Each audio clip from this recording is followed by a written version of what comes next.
I'm really hard on myself when it comes to deck building, or I guess record videos of the deck profiles, because it's like I want to have every little part perfect, right? And the Shine Greymon deck profile, I mean, isn't there because of the way that I play it. But anyway, so now I'm trying to be a little easier on myself on just record the damn video, record a deck profile, and then just put it out there for you guys. So here we go. Let's talk about Imperialdramon. We finally got some more support. Not finally, you know, but it has more support. Now, you have Demi Vmons. I'm actually playing the draw one. I was playing the give DP because it does come up. Sometimes Imperialdramon will get minus like 8,000, but then the Demi Vmon gives him 1,000 all turns, which would have him survive. But I want it to be faster as far as getting pieces. So this Demi Vmon, when you attack, if you have a green Digimon in play, it allows you to draw one. You could play the jamming one, but then sometimes your level 5 is not going to have jamming. So this is just better because all your level 5s and up are going to have green in them. It's self-explanatory, right? I'm just the Wormons and the Vmons are absolutely necessary for this build. They search, you can get up to 2 cards, right? You can get a Digimon with Imperialdramon or free, or a card with Davis or Ken.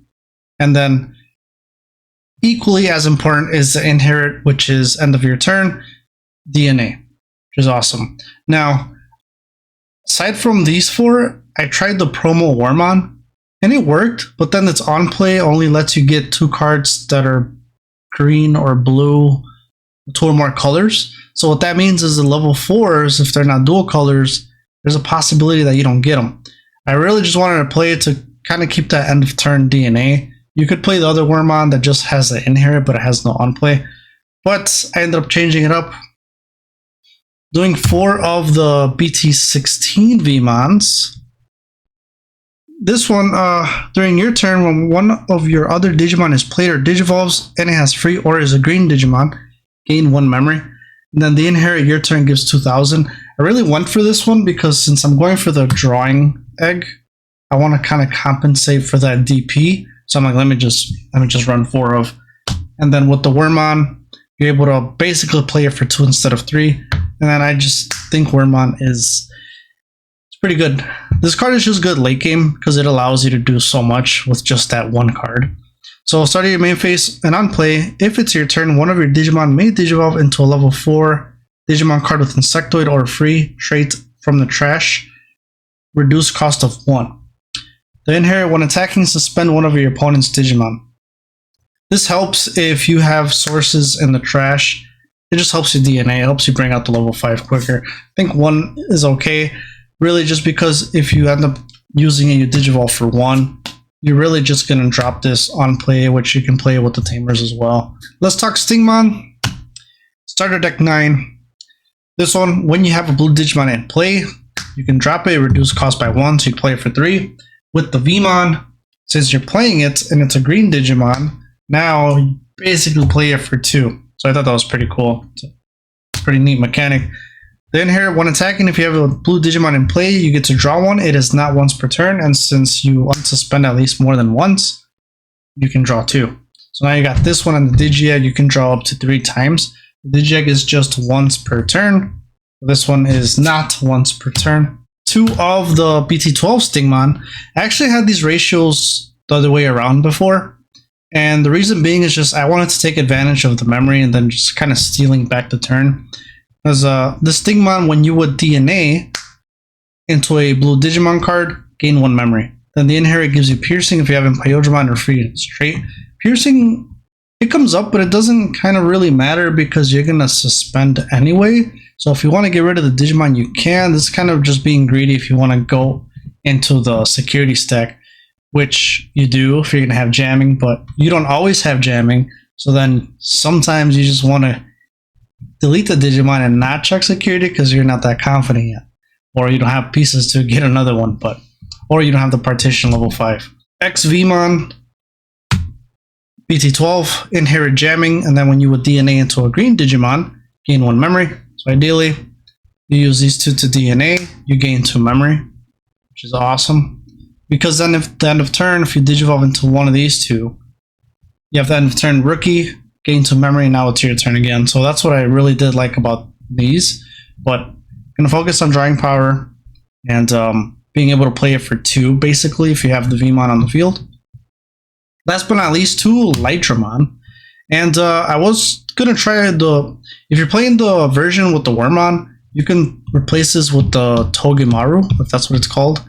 And it's same color card, but it digivolves over Vmon instead. I mean, Wormmon. This one digivolves over Vmon. Has Armor Purge, and then when digivolving, suspend one of your opponent's level 4 or lower Digimon. Can come up, doesn't really matter. This is just more to mix and match. Sometimes, you know, I would have like too many Vmons in my hand, so now it's like, now you got 2. Pretty much it. Be able to swing, Armor Purge, revert back to your Vmon, and now you can play a Stingmon for 2, digivolve to X Vmon. If it's still your turn, you get to DNA, or if you have the Inherit, then you can DNA at the end of turn as well. You already know you got to play 4 of the Partition Imperialdramon. It's just crazy, right? You digivolve, you suspend all of your opponent's Digimon with as many or fewer sources, which is almost all your opponent's Digimon. And then, if DNA digivolving, none of them can unsuspend until the end of their turn, which is crazy. When attacking once per turn, suspend one of your opponent's unsuspended Digimon. If this effect didn't suspend, unsuspend this Digimon. So, and then Partition as well. Just keep in mind, if this gets deleted, then you have to have both the green and the blue level 4. If you don't, it doesn't work. So he has it, and then the Inherit has it himself. Not too much to say about that. If you guys have been watching me for a while, you guys know that I'm an aggressive player. I don't like to take too long. Like, I just want to do what I got to do. So Imperialdramon, just to be more aggressive with the unsuspending, right? Just swing twice. When digivolving, really only when DNA digivolving, return one of your opponent's Digimon with 6,000 DP or less to the bottom of the owner's deck, which is awesome. You could bounce blockers that way, but we're playing it more for the unsuspend, and then just one. Sometimes, you know, you gotta relax. So we're playing the BT12 Imperialdramon. When digivolving, trash top 3 Digivolution cards of all your opponent's Digimon. Then if DNAing, 2 of your opponent's Digimon with no Digivolution cards can't attack until the end of your opponent's turn. So kind of similar to this one. You don't have Partition, they can block. This, they just don't unsuspend. The Inherit, you really don't care for it, although maybe it could come in handy. End of attack, if this Digimon has Imperialdramon in its name or free trait, gain 1 memory. Although, now that I'm seeing this, it's not once per turn, so if you're able to swing twice, you get 2 memory. Now, I feel like level 6s and up is where you kind of have more room to play with what you want to use. You can play the starter deck in Imperialdramon that spits out the 2 level 4s. Maybe even possibly Ace, but I mean, I probably wouldn't.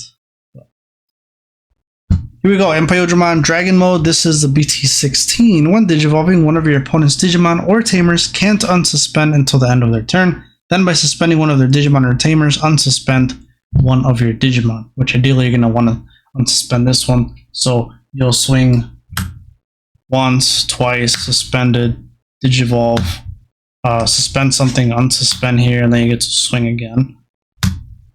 Ideally, that's what you're trying to do. All turns, when an effect plays or digivolves an opponent's Digimon, if you have a Tamer, this Digimon may digivolve into Imperialdramon Fighter Mode without paying the cost, which is awesome. Although, honestly, I think it depends on the deck that you're playing against, but it doesn't come up as often, but it can. Like I said, it just depends what you're playing against. Our whole thing is with these level 5s, I'll end up not digivolving, right? And they're going to get deleted. I'm always looking for the Ace, and that is why I'm running 3 as opposed to 2. So, Imperialdramon Fighter Mode Ace. On plane when digivolving, return one of your opponent's Digimon with as many or fewer Digivolution cards as this Digimon to the bottom of the deck. Removal, of course. End of attack once per turn, unsuspend this Digimon. So no matter what, you get to unsuspend. Then, if Imperialdramon Dragon Mode is in this Digimon sources, return one of your opponent's suspended Digimon to the bottom of the deck. Pretty cool. So 3 and 3, I mean, you are able to do it, but now you can play the other one. I think it's the BT12 one, BT9 one, the one that has blocker and gets security attack +1. I was doing that. But like I said, a lot of the times, since I'm being aggressive and I'm just swinging, and partition isn't always going to save you. They're going to swing over it, then you can't partition. Because, yeah, if it gets deleted by battle, partition doesn't work. So then you just blast, and now they're going to have to swing at a 13,000 DP, and you get to bottom deck something, right? Yeah. Just double checking. So, like I said, ratios really just depend on how you want to play or what you're trying to do. So the level 7 Paladin mode Ace, I had cut this to 1, and I went back to 2, and I still think I'm going to go back to 1. You really don't use this as often as you think you do. As an on-play when Digivolving, trash all Digivolution cards of all your opponent's Digimon.